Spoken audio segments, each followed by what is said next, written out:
Now the portable fire extinguishers also, we have different types of extinguishers. As you all know, we have water extinguishers, carbon dioxide extinguishers, powder extinguishers, foam extinguishers, and things like that. And they are defined for certain, designed for certain type of fires. So then there are several different classes of fire. Class A fire is ordinary combustible fire, such as wood, paper, clothes, etc. Ordinary combustible, according to US standards. And the class B fire is the flammable liquids, such as the things, oil and things like that we use in our kitchens and garages. And then energized electric equipment, that is electrical related fires, the class C. And last one, class D, is the flammable metals. That is something that you might see in workshops, like chips, wood, metal chips and things like that, which could catch fire. So these four are the main classes of fires that has been identified in according to US standards. But there are several others types. So type A, usually ordinary combustible, liquid, grease, etc. Type B, electric type C, and combustible metals are type D. But of course, there are several other classes, as I said earlier. Sometimes this cooking oil and fats, etc., the kitchen-based requirements are categorized as a special class of K. And the European classes are sometimes somewhat different to American standards. For example, this one is different, as you can see here. This is, and they say this cooking is F, and the Asian standards are more close to the European standards. There's slight deviation here. So Asian standards, it is E. So different extinguishers are used for these different classes of fires. Usually the water can be used for ordinary combustible metals, class A, and the foams can be used for flammable liquids and ordinary combustible items, as well as cooking oil, etc. And the dry powder is can be used for almost all except for cooking oils and fats.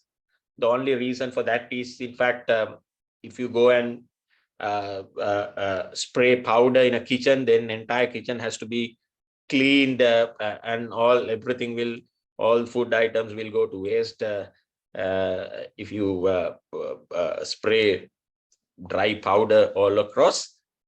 Therefore, usually people do not use dry powder in kitchens. You can suppress you may suppress the fire, but it distract the entire environment. Therefore, the powder is not used with kitchens.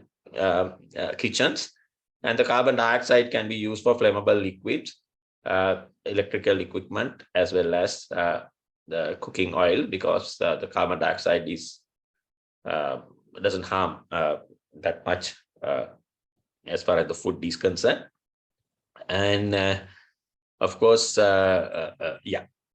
So if it is a ordinary combustible material, the most important thing is mostly what we want is to take out the heat so that we can suppress. Therefore, the water is frequently used. Of course, other things can be used, but water is frequently used because you can simply cool down those things by spraying water, and it is not expensive business as well. And these fire extinguishers are designated using something called UL classification. UL is a underwriting laboratory. That is a laboratory where this testing is done. So UL rating is used to classify different fire extinguishers. For example, this is a fire extinguisher, and this sheet, enlarged view of this nameplate is given, and over here there is a classification called 10A60BC. So dry chemical fire extinguisher, 10A60BC. That means 10A means A is the rating, water equivalent ratio, water equivalency ratio. So if it is water, that is about 10 A is 1.25, so 10A means 1.25 into 10, that is 12.5 gallons equivalent of water. So you can get a sensible certain understanding about what kind of, the amount of chemical inside it. Now, for example, now when we talk about force, you can say 50 Newton or 100 Newton, or we talk about, we talk the force in newtons, right? Everybody knows. So if somebody says 50 Newtons, we can't sense that force. You can't sense the force when you say it in newtons. So 500 Newtons, I mean, no one can sense how heavy that force is. But if you say 5 kilograms, you know exactly, you have felt it, you know how much it weighs. So 50 Newtons means about 5 kilograms. So likewise, people use certain analogies to get a sense of that quantity. So usually for force, we feel kilograms. We know how much 1 kilogram is, and how heavy is 5 kilogram packet of rice and 10 kilogram packet of rice. We time to time we lift those things, and we have a sensible understanding about that force. But if somebody says 50 Newtons, I mean, you can grasp how much it is. Likewise, for these different extinguishers also, people use this water analogy to get an idea about the quantity. So it's about 12.5 gallons of water. And now you can get an indication that to what sort of a extent that you could use, what is the coverage of that, like that. So this 10A rating is that water equivalent rate. And then BC is, of course, the type of fire. So the BC and 60 BC means 60 square feet of coverage, and BC is the type of fire. B and C type fires you could use. So the dry chemicals, of course, you can use for B and C. So, so the fire extinguishers are listed using this A, B, C categories. So there are fire extinguishers of AB type, A type, AC type, ABC type, etc., etc. And if it is ordinary hazard situation, sorry, if it is a ordinary combustible material situation like on office room or so the A type or AB type would work. But if it is a kind of a place where you have a kitchen and you have a office rooms and you have some electrical wiring cabinets and things like that. So if it is a multi-purpose type of thing, perhaps ABC type would work well. So if it is something you have to keep at home, for example, if you keep a extinguisher of type ABC, then you can use it in case of electrical fire, in case of something happen in the kitchen, or in case of something happens with the ordinary stuff like paper, pencils, wood and things like that usually we have at homes. So this slide gives you the material that are used in these different things that I am not going to go into that detail, just for your information. And so usually ABC dry chemicals, which is more or less the common type that nowadays people use, because it can be used for all type of fires almost. And BC's dry chemicals are also there, so that they are not recommended for ordinary combustible material. And the water extinguishers, as I just said, only for ordinary combustible material. The carbon dioxide we use for B and C type mostly. Like that, there are different fire extinguishers. And if you have not operated the fire extinguisher, you can see, you can take a look at whenever you see one of them. There's a small pin, so you have to pull that pin out and press this one, so that you can get the whatever the things out. And what code says is a first aid fire extinguishers are required for every 210 square meter area. So for every 210 square meter area, you have to have a fire extinguisher fixed, and the maximum travel distance from anywhere to a point where the fire extinguisher is fixed is 15 meters. So you should not run more than 15 meters to find a fire extinguisher.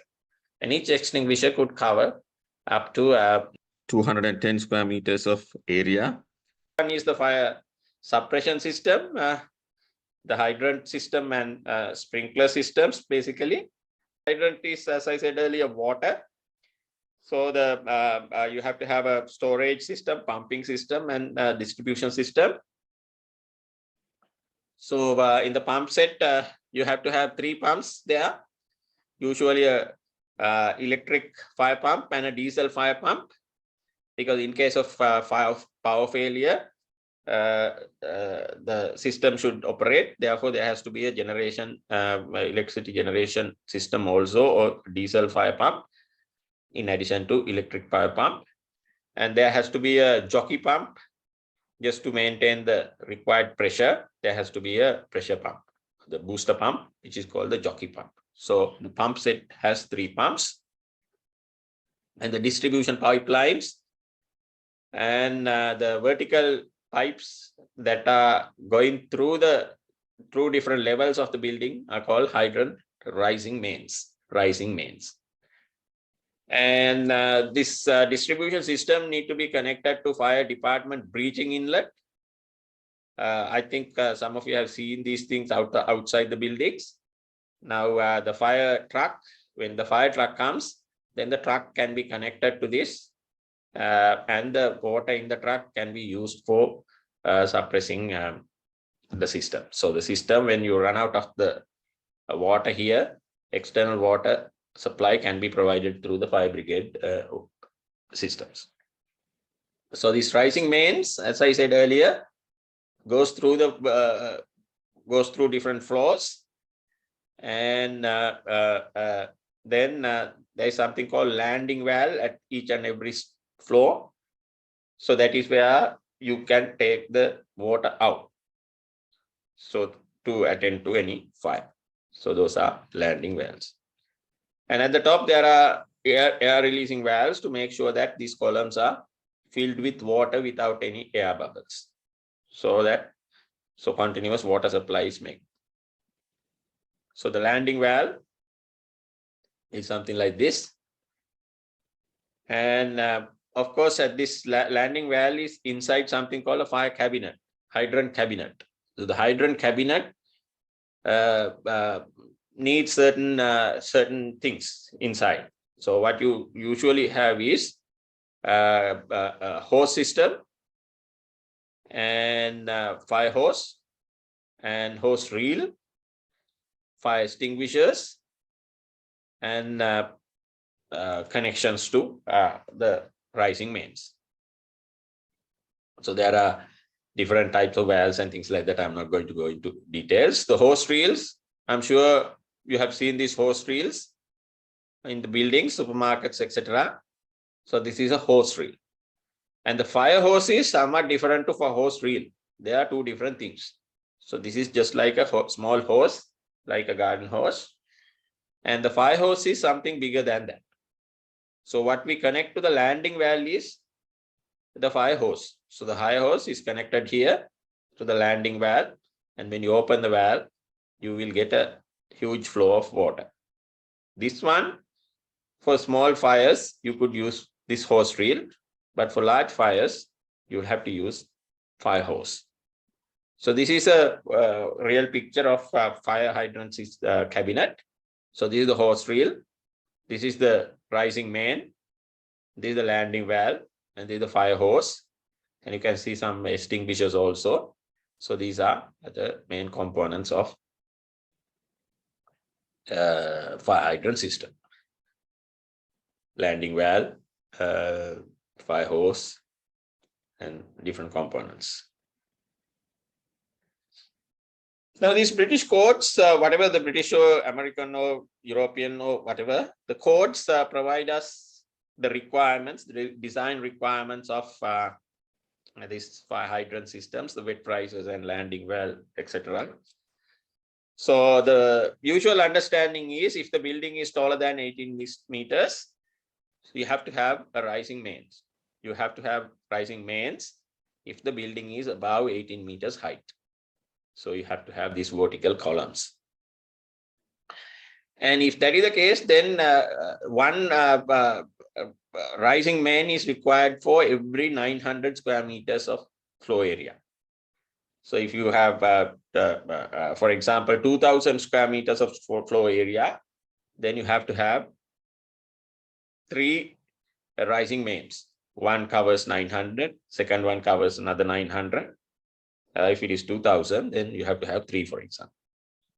And the length of the hose is about 30 meters. So you have 2 hoses, you can connect them together. And the length is, total length is 30 meters. And with the pressure, usually we maintain a 4-bar pressure. With the pressure, you can throw water for 8 meters away from the valve, the hose. Therefore, the total coverage is about 38 meters. You can cover up to 38 meters from one landing valve. And these landing valves and this fire cabinet, the hydrant cabinet need to be fixed in a smoke-free firefighting lobby, usually in a common area immediately outside the exit staircase. So the location of the rising mains are also listed. So it has to be, landing valve has to be fixed at height of 750 meters. And the diameter of wet risers, if the building height is less than 45 meters, you could use 100 millimeter pipes. And if it is more than 145 meters, it has to be 150 millimeters. That is the diameter of the vertical pipe, which is called the rising mains. And the diameter of the distribution pipes is 150 millimeters. The distribution pipes are the horizontal pipes in this diagram. These pipes, these are of 150 millimeters, and this is of 100 millimeters if the height is less than 45. If the height is more than 45, this has to be 150 as well. And sorry, yeah, and maximum coverage per landing valve is 60 meters. Maximum coverage per landing valve has to be 60 meters. So usually it is 38, but you can go up to 60. Flow rate per landing valve, you have to have a system in place to provide 500 liters a minute. 500 liters a minute. And number of landing valves in simultaneous operation, 3. That means you should be able to operate at most 3 landing valves at a time. So you have to have a water supply to supply for 3 landing valves at 50 liters a minute. That means 150 liters a minute water flow rate is required in the design. And the duration of operation is at least 30 minutes. That is what I said at the beginning also. So these systems are designed until up until the fire brigade comes and takes over the fighting. So 30 minutes is average understanding, but of course, yes, with the traffic and all, sometimes it may take more than 30 minutes. And as I said earlier, the pressure has to be maintained at 4 bar, and the pipe material is galvanized steel. A special type of material is used. And then, of course, there are other things like landing valves and the hose reel should be independent. That is what you see here. So landing valve is directly connected to the rising main, and the hose reel also directly connected to the rising main. So they are independent.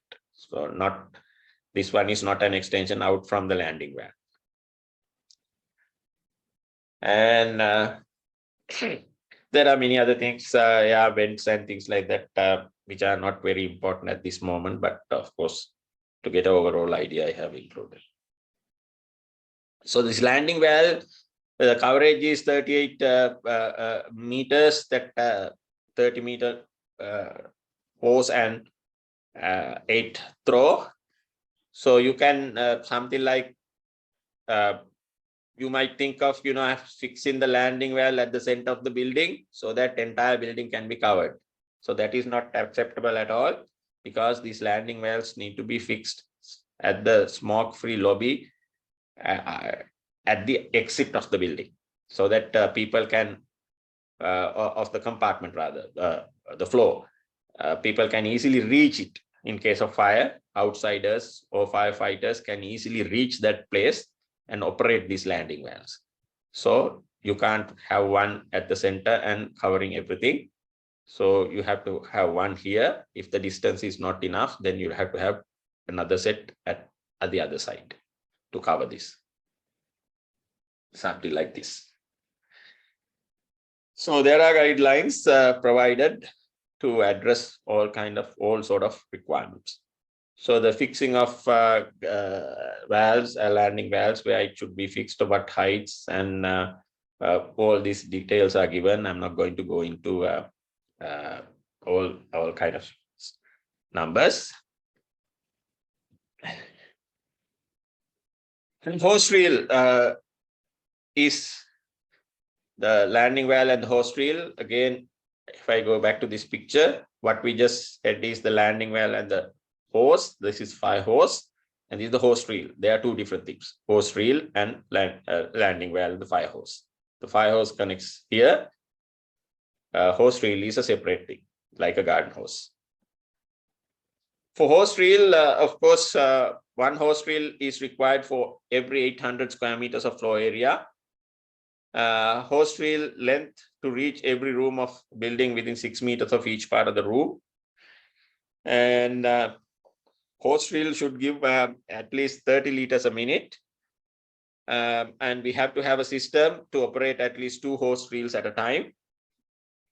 Of course, this is not a problem, because if it is a landing valve system and hose reel system, then the landing valve system needs more water. Therefore, this requirement is automatically will be met if you have a fire landing valve system. And the pressure that you maintain is 3 bars, and the storage capacity of 1,125 liters is required. Then we can go on to sprinklers. Again, the sprinkler systems have many different components, starting from small valves, and then you have to have an alarm switch, water alarm. When the sprinkler system is in operation, there is an alarm coming out, and the sprinklers themselves, and then the branch lines and main lines. So it's a grid of sprinklers usually fixed on the ceiling with a special sprinkler arrangement to discharge water, spray water. And the codes tell us the distances between 2 sprinklers and number of sprinklers you could fix to a branch line and things like that, depending upon the requirements. So these are different components in that. So according to BS-EN standard, that is what I have uploaded. Then it provides us the grid size depending upon what type of layout that you use. So if it is a standard layout, it's something like that, and staggered layout is something like this. And the values of this D and S are given depending upon the hazard class. So low hazard, ordinary hazard, high hazard. If it is ordinary hazard, then S and D can be 4 meters. So this can be 4 meters and this can be 4 meters. So that is how how you decide the grid size of the sprinkler arrangement. And then other requirement for different classes. For example, for ordinary hazard, number of control valves required is one for each 12,000 square meters. Zoning sprinkler installation, one zone per each floor. So one zone for each floor. Sprinkler can cover up to 12 square meters. The maximum distance that we have already shown is 4 meters. The distance between the detector of the sprinkler and the concrete slab above is 75 millimeters. So it has to be down from 75 to 150 millimeters from the slab. Usually these sprinklers are connected on the slab, but 75 to 100 millimeters below. And a distance maintained between the sprinkler and the column is 0.6 meters. So like that, there are all these kind of information provided in the guideline or the code, as in the case of other things. And the maximum design area for ordinary hazard 3 is 216 square meters. This is something important for us. Maximum design area. So that is a hypothetical area that we consider in the case of design of sprinkler systems. So the maximum design area of ordinary hazard 3, that is what we targeting at in this particular example, is 260. So these numbers for different hazard zones are given in the code.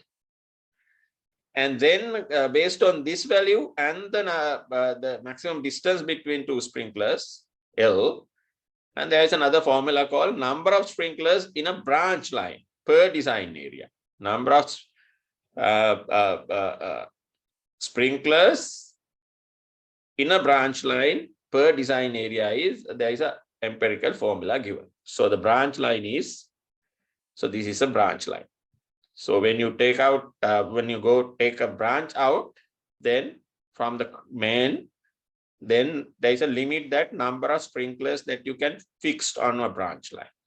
So if this building is the width of the building is larger, then you have to have 2 independent cross main lines if the number of sprinklers are not covering the entire area.